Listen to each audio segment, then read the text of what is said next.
Ассалаумағалейкум, қазақ қазына арнасы. Бүгін біз Нұрстан ағамызға Шолақ қорғанға міне неге келдік? Съемкеге, төбеттер түсіруге. Кәні, бізбен бірге болыңыздар, кеттік. Never stop, I'll get it if I want it.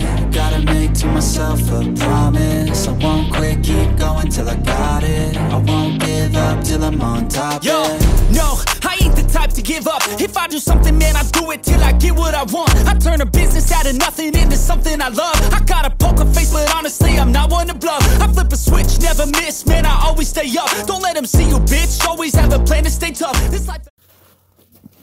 Ассалаумағалейкум, құрметті қазақ елі. Бұл Қазақ қазынасы каналы. Сіздермен бүгін Түркістан облысы Созақ ауданында өзіміздің төбет бапкеріміз Нұрсұлтан ағамыздың үйінде қонақтамыз. Шаңағында төбеттерін тамашалап таныстыратын боламыз. Ал ассалаумағалейкум Нұрсұлтан аға, қалайсыздар, жағдай жақсы ма? Созақ ауданына Құдай қаласа рахмет.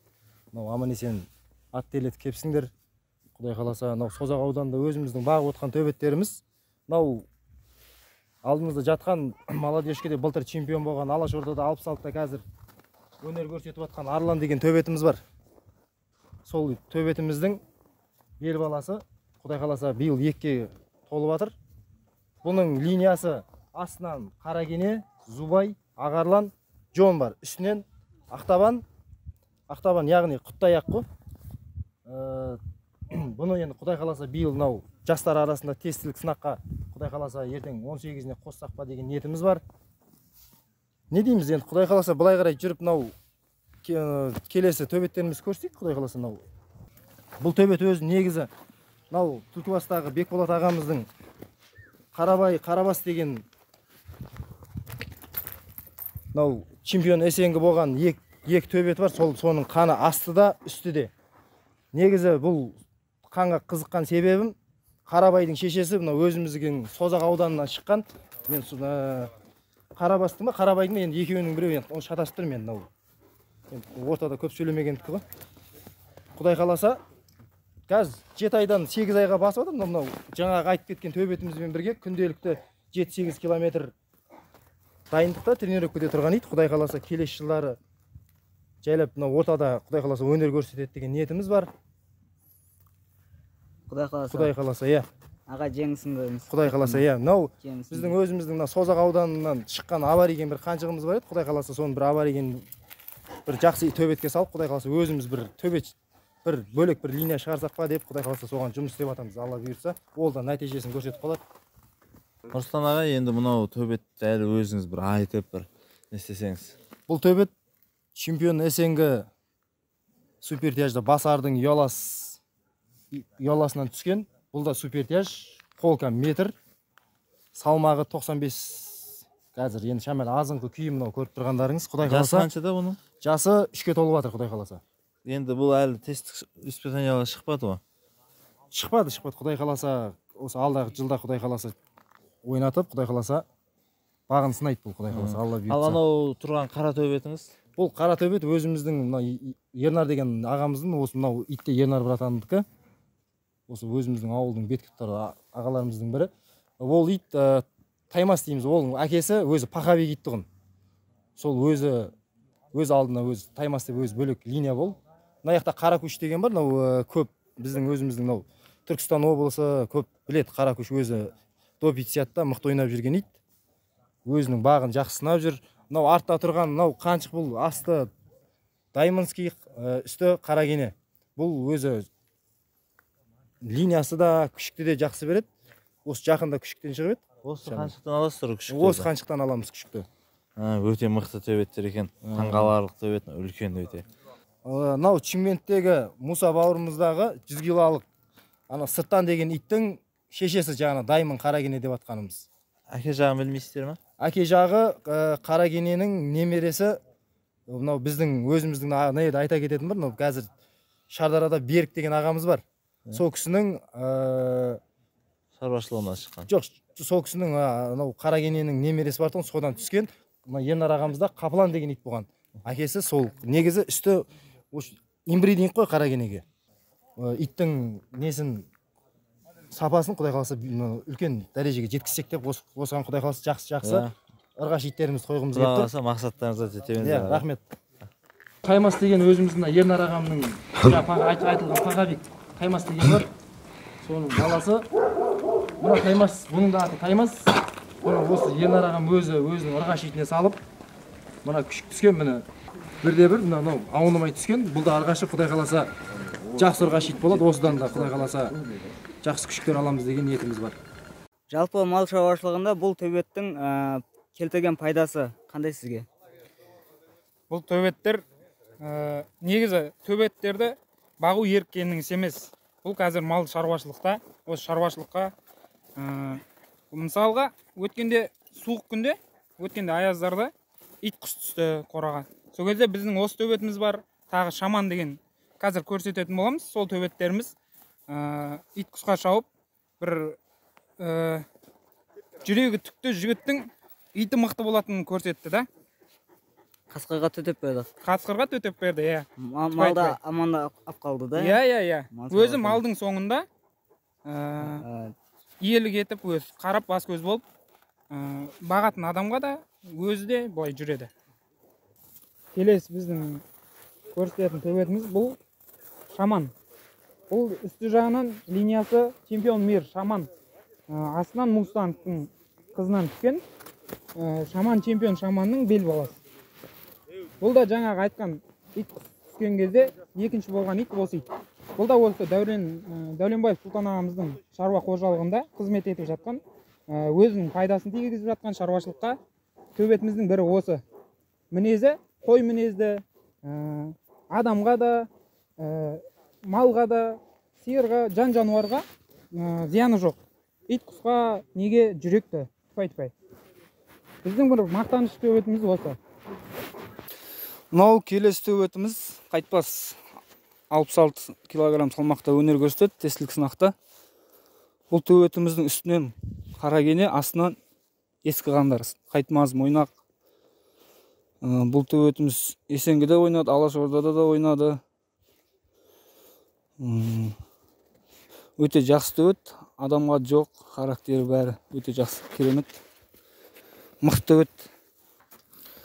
Келесі төбетіміз бұл ұрғашы, қаншық.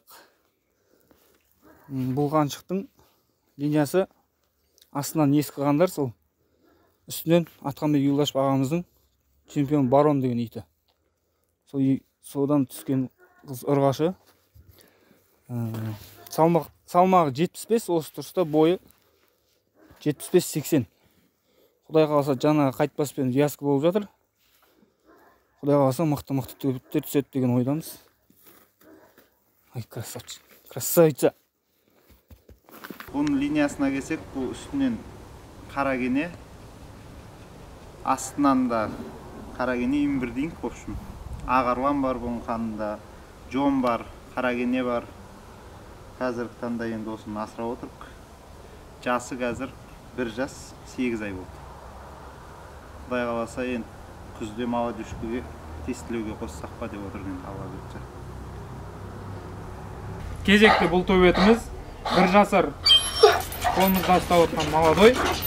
Бұның линиясы үстінен өзіміздің Мизон ағамыздың Ақкуш деген коммерческий ойын көрсетіп жүрген ит. Астынан Даймон қаракене. Қазір 1 жас 1 ай болып отыр бұл төбетімізге. Салмағы қанша? Бұл төбеттің салмағы 85-86. Холқасы да 85-86 холқыде. Машалла, тамаша ит екен. Келесі атап өтетін төбетіміз Тайсон. Созақтан Нөкен ағамыздың иті. Нөкен аға Тайсон туралы мағлұмат берсеңіз, линиясы қандай, жалпы қандай көрсеткіштері бар? Тайсон таза қазақ төбеттің баласы. Әкесі де, шешесі де. Енді оның алдында бір солардың әкелері линиясы бар шығар. Бұлай өзі таза қазақ төбеттің баласы. Қай жылда өнер көрсетті, қандай ойын нәтижесі, қандай болды оның? Бұл двукратный финалист. Чемпионат Азии, чемпионат Алашорда. Без замечания төбелесті. Бүкіл бойында. Вообще коммерческий бойында. Жеребек пістеп көрмеген бұл итке. Вообще жеребек пістемеппін. Тайсон чемпионатта жүрген кезінде қандай мықты иттермен шықты? Өзінің қарсыластары қандай? Тайсоннен кәдім не бір қарсыласпен шықты ғой, не бір старый қандар, линиялар, жаңағы Ойнақовский, Джонский, Қаракене, солардың бәрімен ойнады, Тайсон, Аллахқа шүкір. Без замечания ойнады, без жеребек, не бір поместнойлармен ойнады, Аллахқа шүкір. Коммерский қанша ойнады, жастай ойнады. Тағы биылда чемпионатқа дайын еді. Лион арена ол жабылып, одан анау тағы бір арена ол жабылды. Сонымен чемпионат отказ болып үйде тұр Тайсон. Дайындығы қалай, жалпы қалай дайындайды? Итті дайындау тәсіліңіз қандай сіздің? Итті дайындағанда тауға дайындаймыз ғой, тауға апарып мінгізіп шығарып, тау дайындап, итті бар күш саламыз ғой, ол жерде ойнап, ерігіп емес, действительно ниетпен. Аллахқа шүкір, әйтеуір соның жемісін көрдік. Жалпы бұл итті дайындағанда қанша уақыт бөлесіз, жұмсайсыз? Кем 2-3 сағат кетеді ғой, тренировкасына. Жоқ, айлап, неше айға не боласыз? Чемпионат қой, бұл постоянно коммерческий бой шамал ойнады да, қалған уақыттың бәрінде чемпионат ойнады. Дайындығына 2-3 ай кете ме? Иә, дайындығына постоянно тренировкада болады. Чемпионат болғаннан кейін босансуға болмайды. Әр итпен шықты чемпионатта, Аллахқа шүкір, еш жерде подвайт еткен жоқ итім. Просто бұйырмады чемпион. Қолдан істедік, сондай болып ойдағы. КВС болып қалды ғой? Иә, Алашордада 63 кило болып, ол кезде как раз 30 май күні күн ыстық болды ғой. Күннің кезде кешке дейін итті жүргізіп, ит өзіне восстановление бола алмады. Ит ол жерде андай үріп, қашып, еш нәрсесі жоқ. Жалпы чемпионатта несі замечание болмаған ба? Вообще болмаған, жеребек істеп көрмедім. Без замечания бәрін ойнатқан, Аллахқа шүкір, Аллахтың қалауымен. Жалпы аға рахмет сұхбатыңызға. Иә, бауырым болды. Жақсы. Жақсы, бауырым, рахмет, Алла разы болсын.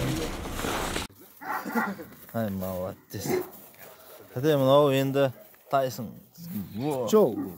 Біздің созақтың мынау Құдай қаласында бетке тұтар иті, бұл да Құдай мынау Лион аренада неде өнер көрсетіп жүрген итіміз. Бұның асты, линиясы асты Түркістанский алапар, үсті енді Жамбылский хан, енді бұны Жаңатастың жігіттері жақсы біледі. Ұмытып тұрған. Өте мықты кіші екен. Бұл өзі дайын тұрған ит. Негізінде шамалы азыңқырап қалды, бауырымыздың өткен бір тірліктері болды, енді оны айтудың қажеті жоқ. Құдай қаласа мартқа, Құдай қаласа өзі дайындап, Құдай қаласа мартта өнер көрсетеді бұл ит. Алла бұйыртса. Бұл төбет молодой төбет, Құдай қаласа екіге толады. Бұның линиясы үстінен Темірланский алапар, двукратный чемпион. Асты жиын бұның. Құдай қаласа келесі төбетімізге өтейік. Ол енді ырғаш ит, Құдай қаласа жақсы күшіктер осыдан аламыз деп үміт күтіп отыр. Құдай қаласа Алла бұйыртса. Бұл ұрғашы, иә? Ұрғашы. Бұл да жаңа айтылған Түркістанский, Темірланский алапардың қызы бұл да.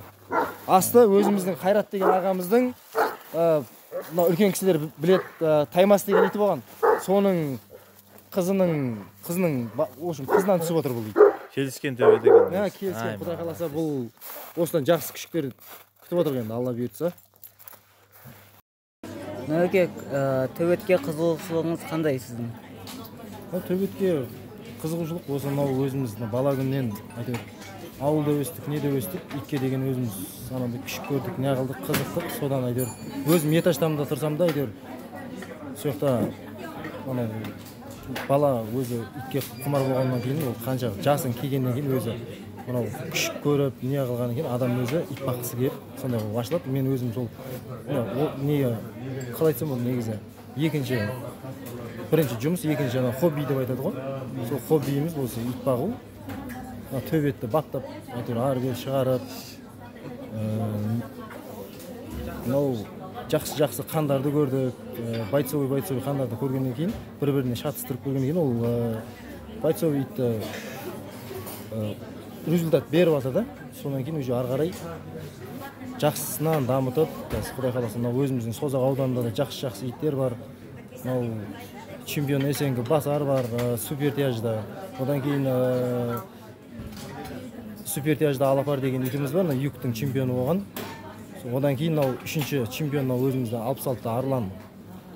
Былтыр Алашорданың молодежкінің чемпионы болды. Құдай қаласа қазірден Алашорда 3-те қазір бағын сынап жатыр. Құдай қаласа Арланға енді Құдай қаласа только не сәттілік, Құдай қаласа жеңіс тілейміз ғой. Өзіміздің ауылдың иті болғаннан кейін әрқашанда тілекшіміз. Өзіңізден шыққан ғой. Арлан сізден шыққан деп естіп жатырмын. Жоқ, Арлан менен шықпаған. Бұлай осы сұрақты айта кетейін. Бұл Арлан жалпы осы Созақ ауданы, Созақ деген ауыл бар. Сол жерде Ыдырыс деген ағамыз бар. Ыдырыс деген ағамыздың баласы Тимур деген. Қазіргі таңда осы мынау төбет әлемінде көбісі Тимур, Тима деп таниды. Сол жігіттің қорасынан шыққан. Ол менің, яғни менің Нұржан деген ағам бар. Сол кісіге подарит етілген. Нұржан ағам қалада тұрып, жаңында енді қалада тұрған адам, мен яғни өзім Еташтанда тұрған адам жалпылама ит тастаймағаннан кейін мен өзім туған ағам ғой, енді маған беріп, мен баптап, былтыр молодежканың чемпионы қылдым. Сонымен енді қазір ағам енді өзі өзіміздің Созақ ауданы Абай деген елді мекенде осы жақтан жаңағыдай жеке жай алып, жаңағыдай шаруа қожалығы алып, сол жерде Арланды өзіне қайтып бердім. Құдай қаласа өзі дайындап, Алаш Ордада жақсы өнер көрсетіп жатыр. Құдай қаласа алда чемпион Есенгі Спартакпен Құдай қаласа ертең 4-не ойнайды ғой, Құдай қаласа. Жеңіс тілейміз. Құдай қаласа біз әрқашан айтыр ауылдың иті болғаннан кейін қолдаймыз, қолпаштаймыз. Так. Жалпы аға, үйіңіздегілердің көзқарасы төбетке қалай? Итке деген көзқараушылық жақсы. Анам айтады, ішпесең, құмар ойын ойнамасаң, ит бағуыңа ырзамын деді. Шүкір. Бұл спорт қосында. Бұл спорт өзіме де, итті мен өзі көбінесе велосипедпен алып шығамыз. Жайлап, менен кейін өздерінде көрдіңдер, менен кейін өзі біраз Балсу деген ауылға дейін үй жоқ, сол жақта 10 километрдей дайындаймыз. Көзқараушылық сондай, әйтеуір өзіміз қызыққаннан кейін. Оның дайындығы, жаңағы тамағы қалай болады? Енді дайындығын енді өзі иттің бағына қарайсың, жаңағындай жілік майына қарайсың. Енді итті қалай айтсам болады? Енді біз енді өскелең ұрып, біз енді төбетте енді неғып жатырық қой. Құдай қаласа, бұдан да жақсы нәтиже көрсетуге тырысамыз. Құдай қаласа, былтыр чемпион Есенгі Басарды шығарған жігіттер деп отыр. Сол жігіттердің дайындаған. Онан кейін Юктың чемпионы болған Алапардың дайындаған жігіт Нұрсұлтан деген өзім менімен аттас жігіт отыр. Құдай қаласа, солардан да бір ауыз сөз алайық. Жалпы аға, бізге YouTube арнамызға тілек, ақыл тілектеріңіз болса, айта кетсеңіз соларды. Қазақ қазынасының Алла біріншіден сендерге рахмет. Алла разы болсын.